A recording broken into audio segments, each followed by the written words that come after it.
can be cited as a record for any country. The U.S. tech giant Google has blocked access to Press TV's YouTube account for a fifth time since the network signed up with the video sharing platform back in 2009. Google has also hit Hispan TV, another Iranian news network, with a similar ban. Google, meanwhile, has failed to provide an advance notice or an explanation for its closure of the account.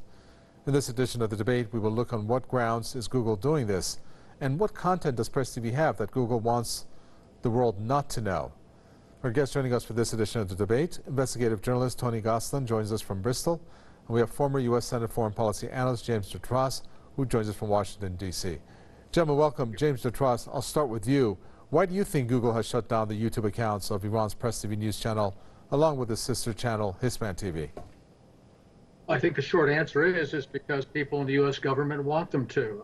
Let's remember that there is a very broad campaign against media freedom here in the United States, and since the mainstream media basically only take one point of view on almost every topic, this is now being increasingly aimed at internet freedom, social media and platforms like YouTube and Google, but also Twitter and Facebook and many, many others. There are very excuses given for this, that the people in the government want them to ban hate, they want them to ban conspiracy theories, and of course anything that disagrees with the narrative is a conspiracy theory. But also it means that when we have countries like Iran that are being targeted for regime change, they want to diminish their ability to get their side of the story out to the American and the global public about what is really going on, or at least have a countering point of view that goes against that of the U.S. government establishment. Our guest, Tony Gosselin, mentions that the American government is going after online or any type of perhaps content that consists of, for example, hate. Now, I don't know if you heard about this Jersey City shooting that happened yesterday. 6 people were killed. The suspects were linked to a black Hebrew Israelite group. They pursued hate messages online. Now, that's just one example. Well, why wouldn't the U.S. government go after them? I mean, is it that they miss them and others like it, but yet they're so keen on Press TV? This is just an excuse. I mean, they can dream up any excuse they want. I've seen a tremendous amount of hate on YouTube over the years, but this is the sort of hate, it depends whether it's the sort of hate that the Pentagon and the US government wants and that it doesn't want. Look, the fact is, Google, since it started in the late 1990s, as I remember first seeing it, has virtually achieved its monopoly with things like Gmail, the Google groups. There's all sorts of offerings that Google makes. And it seems that other things don't do so well. They get bought up, or they have cyber attacks, they close down. And the object here, obviously, is to achieve a virtual monopoly on the use of the internet, particularly the internet search. There's a very good reason why the US security services want this, and that is because, certainly from what I've seen, it's quite clear that the National Security Agency has direct access into Google, and they have a real-time system to monitor Google's searches. So that means if you type in a letter, a phrase that they don't like, a specific name maybe the word terrorist, this is immediately flagged up to the National Security Agency. And because of also the use of Microsoft, which used to be competing with Google as being very close to the NSA, this means that in real time, if necessary, someone at the National Security Agency sitting at their desk can get straight into the computer of the person that's making the search at that actual time.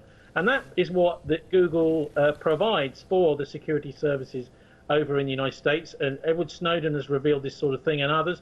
And that is why they want this virtual monopoly. Now, of course, once they've got that monopoly, as with any monopolist, as in John D. Rockefeller back in the early part of the last century, once you've got a monopoly, you start to abuse it, and you start to jack up the prices, you start to sell that data, that information, and that's exactly what Google's now doing. It's now achieved what really should be some kind of utility run by governments. A search service should be easily checkable, and they haven't. What they've done also is they've used their algorithms to get rid of a lot of the content that the Pentagon don't like, and shove it, like my website, by the way, right the way down to the bottom of the searches. So you don't see that. All you see is what they want you to see. So this is really, I suppose, another milestone, if you can call it a milestone, a terrible one, in the abuse of power that Google and YouTube have been working for a long, long time,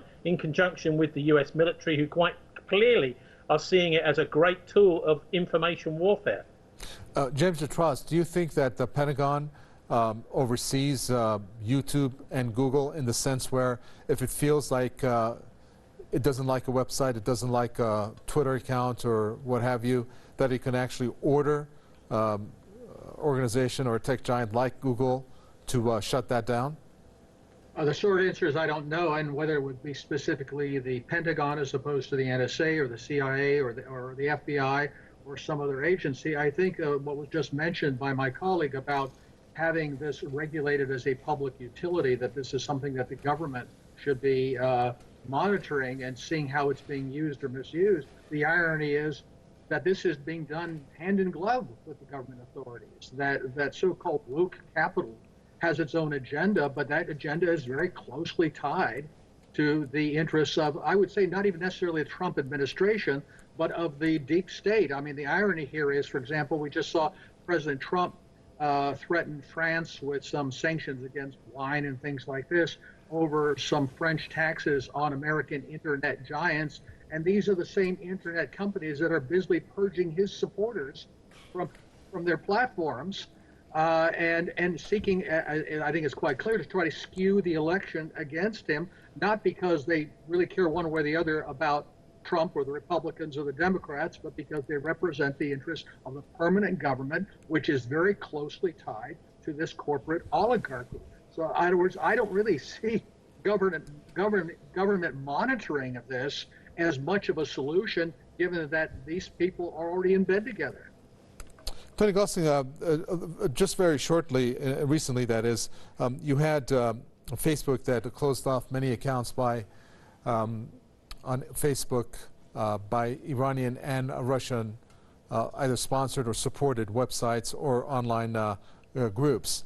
They accused them of spreading fake news. Now, when it came to Iran, the reason that it gave is said that Iran amplified state narratives that concerned the entity Israel and the U.S., Saudi Arabia, especially their roles in the Middle East, and it focused on Yemen and Palestinian conflicts. Now, isn't it funny that they say that as an explanation, because those are areas in which there's obviously a lot of contentious issues. Is that maybe a reason that perhaps Press TV is being focused? Well, look, the mainstream media in the West has done a tremendous amount of extremely dangerous fake news. For example, around the Duma chemical weapons attack in Syria, blaming it on Assad when it was nothing to do. It's quite clear now that the UN and the OPCW have said there was no attack by Assad and there wasn't any use of this so-called sarin gas. You know, this is the real problem, is that the mainstream press has got too big for its boots. They have decided that they can decide what's true and what isn't, and they're not interested anymore in the any idea of real balance. That is to say, what we were taught as journalists when I first started is you've got to show both sides. You've really got to make sure you do. They've ignored that because of this.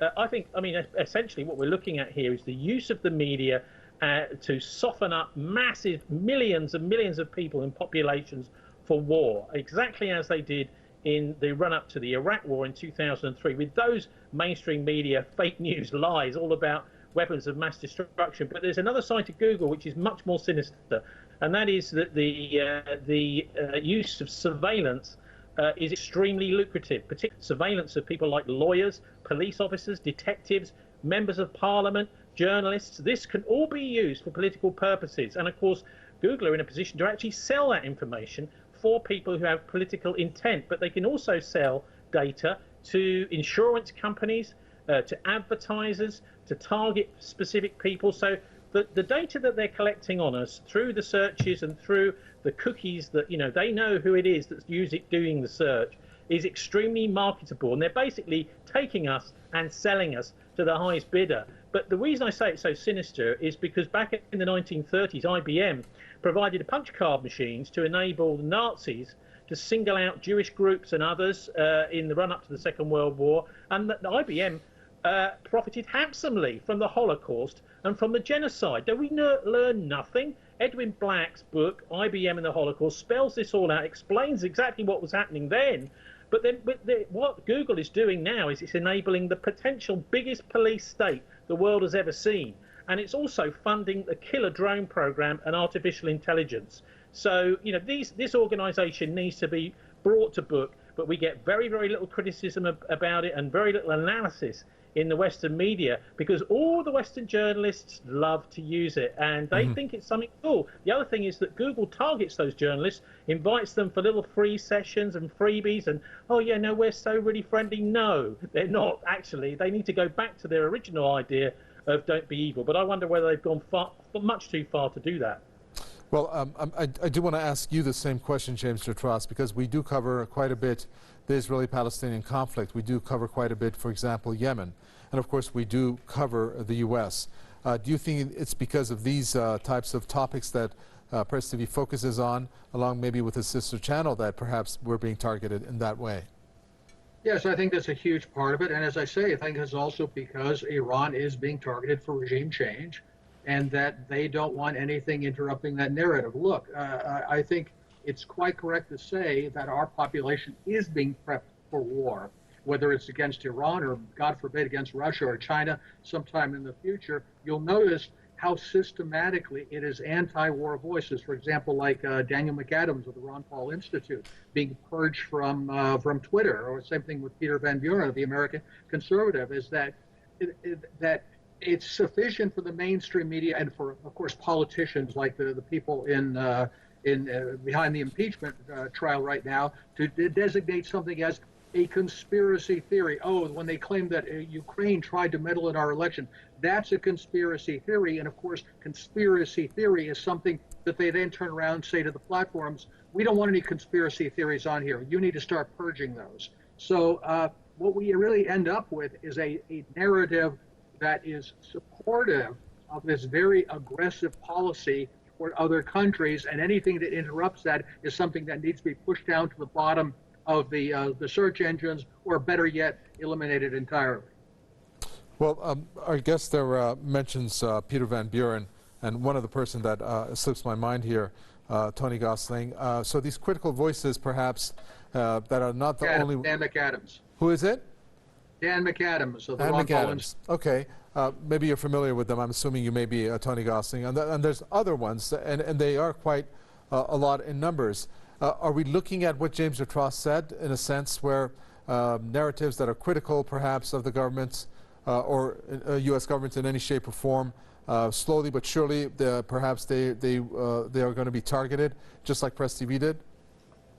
Well, look, what's happened is the actual quality of journalism in our mainstream press, both in the United States with companies like NBC, CBS, ABC, here in the UK with companies like the BBC, ITN, it's been getting more and more biased gradually for the last 20 or 30 years. And they do it very, very slowly, so hopefully nobody notices. But we journalists certainly do, and there's many, many thousands of journalists in London, I can tell you, who are very, very cynical about the way the profession is going. And what happens then is they try to chase everybody over onto Facebook and social media and onto the internet. And then, of course, once they've developed these internet monopolies, the idea is, oh, okay, now we've got them digitally and we just shut them down. And this, I mean, this is why I think it's a specific move towards a potential conflict. I mean, we've seen what other things that have been going on in the world, with Hong Kong, the conflict with China, the political instability in Israel. And I would suggest that it's actually the Israel lobby in the United States that's been quite important in, in making sure that Iran is not being heard on YouTube. Now, I mean, here in the UK, people may not know, but that Press TV has been banned for about 7 years on an excuse, on a pretext. And so, I mean, for example, with me, the only place you can see me actually is internationally on Press TV, but you're not allowed to see me anywhere on British TV because they ban Press TV. So you can see exactly what they're doing is there's certain voices they're trying to silence.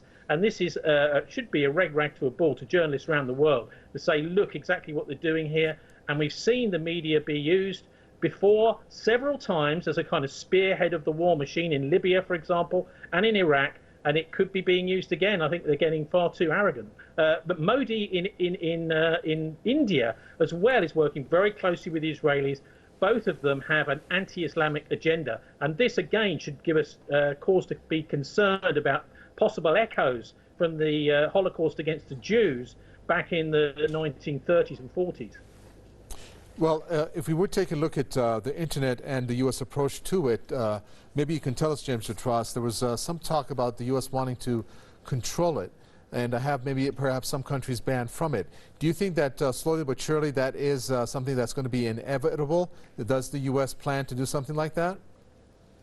I think putting it that way maybe is more specific than their plans are. I can't rule that out, but it seems rather we'll see more of what we've been seeing so far, which is a sort of a gradual bias or shifting away from viability for dissenting voices, and that would include countries that are on our list of bad guys. You know, it's kind of entertaining to listen to the context of the impeachment trial where people say, oh, all this foreign interference, we got to stop this foreign interference in our politics.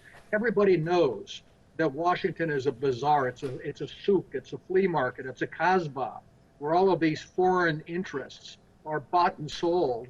They buy and sell their interest in the U.S. government like it was just any other commodity. Of course, the Israelis are the 800-pound gorilla, but you have the Saudis and the Indians and the Pakistanis and the Greeks and the Turks and the Armenians, and everybody else has their thumb in the pie, except those few countries that are essentially shut out of the market because they are the consensus targets for the establishment. Of course, Iran is very high on that list. Well, if we would take a look at one person who uses Twitter and has been criticized in many instances for the way that he's expressed himself, and that it has incited violence, or it has incited, I shouldn't say violence, but hate, has been the U.S. President Donald Trump, Tony Gosling. But of course, he's not going to get censored, is he? Do you think that then there are exceptions when it comes to the way that online approaches certain accounts and people and personalities? Well, the thing is, a lot of these US tech giants really work in consort, and have also, I think, links back to the military. I mean, look at, for example, with Google, you've got a guy, this is back in the late 1990s. I dug out from a CV of one of the original software engineers at Google that he was proudly saying on his CV that his previous job had been working for the National Security Agency. So he walked straight out of the military, straight into Google, and helps to develop the original algorithms for it, and the front end and the back end for this. So I think most of these tech giants, including Amazon, etc., Twitter, all of the big ones, Facebook, are all gathering this information. They're data mining. They're effectively stealing our lives, various things that we've probably forgotten about, where we were, what we were saying a year ago, 2, 3, 4 years ago, and using that for all sorts of purposes. I think that's become pretty clear now. And this real-time reporting as well needs to be properly exposed, because people don't realize when they're typing stuff into Google, if they type the wrong thing, someone could be immediately into their computer, possibly even looking at them through their webcam, this sort of thing. Snowden has made it absolutely clear this is totally possible. And it's just information warfare. There's new types of warfare. The old-fashioned kind of naval warfare is largely out of, because of the missiles that are now available. It's very easy to sink these ships. So I think this is where the cutting edge is. And that's what makes me so concerned about this being used state against state, effectively. The US versus, this has got nothing actually to do with Google. This is the US state and the Israeli state against Iran. Mm-hmm. My final question then, when we take a bigger look at what this may entail, James Dutross, is whether freedom of speech is actually being jeopardized through these types of moves. Absolutely, and to pick up on what you said earlier about Donald Trump, remember some people on the left have called for banning Donald Trump from Twitter, without which he probably would not be president at all, because after all, the entire establishment media is against him. It's interesting with this this attack at this Jewish bodega in Jersey City. How many people were, including what's her name, Joy Behar on The View on ABC, was going on about Trump is responsible for this hate. It's white nationalism, and it turns out it's this African American racial cult, Black Hebrew Israelites, whatever silly thing they call themselves. I think there is a very definite bias in all of this. You know, to try to break it down on left-right terms, I don't think is really appropriate here. I think it really is more of a who are our rulers, who is the establishment that controls all the government agencies, and then also controls not only the media, but now all the internet giants, and really wants to have only its narrative as the one available. Thank you very much for that. We're going to end it there. Let me thank our guest, investigative journalist Tony Gosling. Thank you. And former U.S. Senate Foreign Policy Analyst James DeTrust there from Washington, D.C. Thank you for your comments. That does it for this edition of The Debate. From me, Kaveh Tawai, and the entire team in the capital, Tehran, is goodbye until next time.